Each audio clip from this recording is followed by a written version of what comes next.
Извинявай.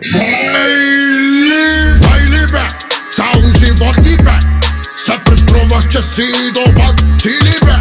Шам ми взима всичките стотинки ли бе? Да се усмихваш лицемерно пред всичките. Чудиш се, кой по-напред, да прецакаш от нищото за напред, за да вземеш от мен, да вземеш и от него.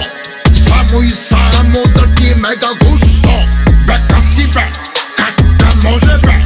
Каква майка те е раждала, кажи ми бе? Да си готов дори и майка си да я продадеш за петари.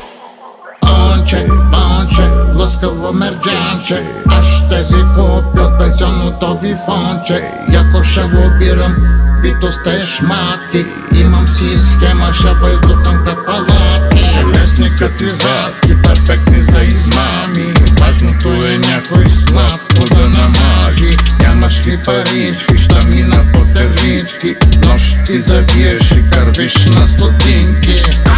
Кажи ми да ти вярвам, брат, през народната призма си голям тапа.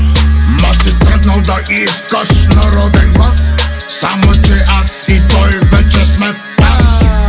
Ваши клас остана за вас, циганска държава направихте за нас. Малко ви остава, ще дойдеме пред вас, с голи ръце ще те пляскам аз.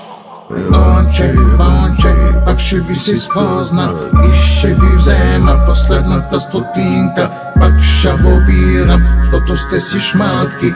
Ето че останахте дори без пала.